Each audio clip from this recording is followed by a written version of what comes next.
Assalamualaikum warahmatullahi wabarakatuh. Perkenalkan, nama saya Andrea Kusumasuti dari kelas Matematika Diskrit A, program studi matematika.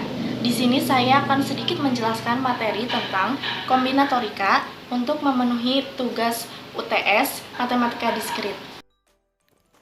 Pertama, kita akan membahas tentang pengertian kombinatorika, aturan penjumlahan, aturan perkalian, pigeonhole, prinsip inklusi dan eksklusi, permutasi, kombinasi, peluang diskrit, dan peluang bersyarat. Kombinatorika adalah cabang matematika yang mempelajari pengaturan objek-objek, di mana menghitung jumlah penyusunan objek-objek tertentu dalam himpunannya. Contohnya adalah pelemparan dadu bidang 6 atau kubus dengan hasil pelemparan yang mungkin muncul, yaitu angka 1, 2, 3, 4, 5, dan 6. Kemudian, terdapat perluasan kaidah dasar hitungan. Yang pertama, aturan penjumlahan. P1 ditambah P2 ditambah P3 sampai dengan ditambah Pn. Yang kedua, aturan perkalian. P1 kali P2 kali P3 sampai dengan kali Pn. Contohnya, bit biner hanya 0 dan 1. Berapa banyak string biner yang dapat dibentuk jika panjang string 5 bit? Penjelasannya, diketahui terdapat 0 dan 1, maka ada 2. Sehingga penyelesaiannya 2 dikali 2 sampai 5 kali dan memperoleh hasil 32 buah. Yang ketiga adalah pigeonhole atau sarang merpati. Teoremanya, jika n ditambah 1 atau lebih objek ditempatkan di dalam n buah kotak, maka paling sedikit terdapat satu kotak yang berisi 2 atau lebih objek. Buktinya, misalkan tidak ada kotak yang berisi 2 atau lebih objek, maka total jumlah objek paling banyak adalah n, dan ini kontradiksi karena jumlah objek paling sedikit adalah n ditambah 1. Contohnya, misalkan terdapat banyak bola putih, bola merah, dan bola biru dalam sebuah kotak. Berapa paling sedikit jumlah sepasang bola yang berwarna sama yang diambil dari kotak tersebut? Penyelesaiannya, jika setiap warna dianggap sebagai sarang merpati, maka n sama dengan 3. Karenanya, jika orang mengambil paling sedikit n ditambah 1 sama dengan 4 bola, maka dapat dipastikan sepasang bola yang berwarna sama ikut terambil.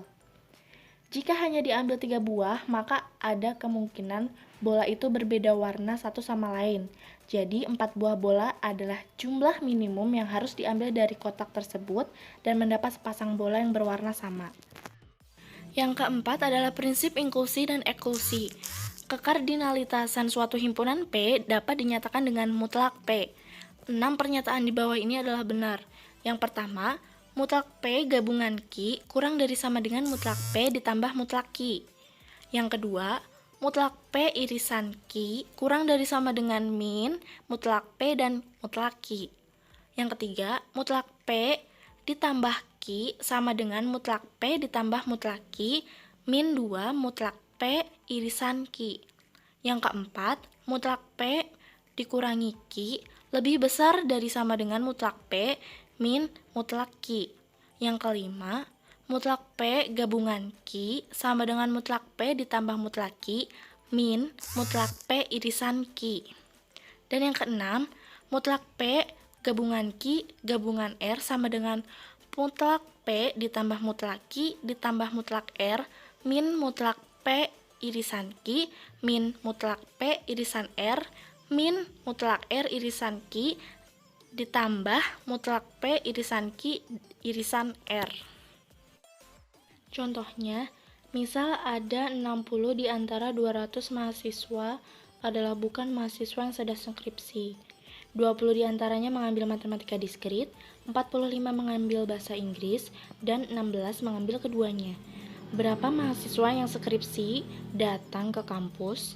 Penyelesaiannya, dimisalkan himpunan R adalah mahasiswa yang bukan mahasiswa skripsi. Kita lambangkan dengan mutlak R sama dengan 60 mahasiswa. Mahasiswa yang mengambil mata kuliah matematika diskrit yang bukan mengikuti skripsi, kita lambangkan dengan mutlak P irisan R sama dengan 20 mahasiswa. Kemudian, mahasiswa yang mengambil mata kuliah bahasa Inggris dan tidak mengikuti skripsi dilambangkan dengan mutlak Q irisan R sama dengan 45 mahasiswa. Kemudian, mahasiswa yang mengambil kedua mata kuliah tetapi bukan mahasiswa yang sedang skripsi dituliskan dengan mutlak P irisan Q irisan R sama dengan 16 mahasiswa. Sehingga mutlak P gabungan Q gabungan R sama dengan 177 mahasiswa. Jadi, banyaknya mahasiswa yang sedang skripsi datang ke kampus adalah 200 dikurangi 177, yaitu 23 mahasiswa. Kelima, ada permutasi, yang merupakan seleksi dari objek yang terurut.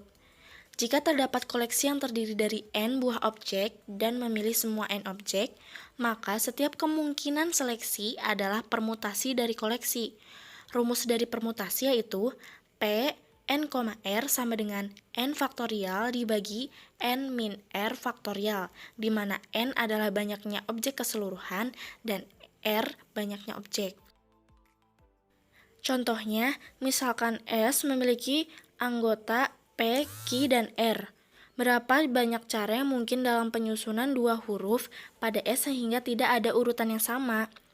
Penyelesaiannya, susunan dua huruf yang mungkin adalah PQ, PR, QR, QP, RP, dan RQ. Jadi penyusunan tersebut dapat dilakukan dengan 6 buah cara. Dengan menggunakan definisi permutasi, kita bisa melakukan dengan memasukkan ke dalam rumus P 3,2 sama dengan 3 faktorial dibagi 3 min 2 faktorial. Kemudian hasilnya ada 6 cara. Yang keenam ada kombinasi, yang merupakan susunan dari beberapa elemen di mana urutan tidak diperhatikan. Beda dengan permutasi yang selalu memperhatikan urutan. Rumusnya C besar N, R sama dengan N faktorial dibagi R faktorial kali N min R faktorial, di mana N merupakan banyak objek keseluruhan dan R banyaknya objek yang ditentukan. Contohnya, berapa banyak cara memilih 3 kartu dari 7 kartu dan berapa banyak memilih 2 kartu dari 4 kartu? Penyelesaiannya, karena dalam kombinasi tidak memperhatikan urutan, maka banyaknya cara memilih 3 kartu dari 7 kartu adalah C 7,3 sama dengan 7 faktorial dibagi 3 faktorial dikali 7 min 3 faktorial yang menghasilkan 35 cara. Sedangkan banyaknya cara memilih 2 kartu dari 4 kartu adalah C 4,2 sama dengan 4 faktorial dibagi 2 faktorial dikali 4 min 2 faktorial yang menghasilkan 6 cara. Kemudian ada contoh pembangkitan permutasi dan kombinasi. Misalkan akan dibangkitkan permutasi dari 4 angka yaitu 1, 2, 3, dan 4. Berarti ada 4 faktorial cara menyusun. Jawabannya kita bisa menentukan urutan-urutan dari 4 angka. Misalnya 1, 2, 3, 4, 1, 2, 4, 3, 1, 3, 2, 4, 1, 3, 4, 2, 1, 4, 2, 3, 1, 2, 3, 2, 2, 1, 3, 4, dan seterusnya. Yang ketujuh ada peluang diskrit, di mana ruang sampel himpunan semua kemungkinan hasil dari percobaan. Contohnya, sebuah dadu dilempar 1 kali, lalu dadu tersebut memiliki ruang sampel sebanyak 6, yaitu 1, 2, 3, 4, 5, dan 6. Peluang munculnya angka yaitu 1/6. Yang kedelapan terdapat peluang bersyarat. Peluang bersyarat adalah peluang kejadian A apabila kejadian B sudah terjadi. Bisa dinyatakan dengan P A/B. Kemudian ada aplikasi kombinatorika dalam ilmu komputer, yaitu banyak dipakai dalam dunia komputer seperti perangkat lunak. Biasanya kita melakukan kodingan-kodingan untuk menyelesaikan suatu masalah. Nah, sekian materi yang saya bisa jelaskan. Semoga bermanfaat untuk semuanya. Dan maaf bila ada kesalahan kata. Wabillahi taufiq wal hidayah. Wassalamualaikum warahmatullahi wabarakatuh.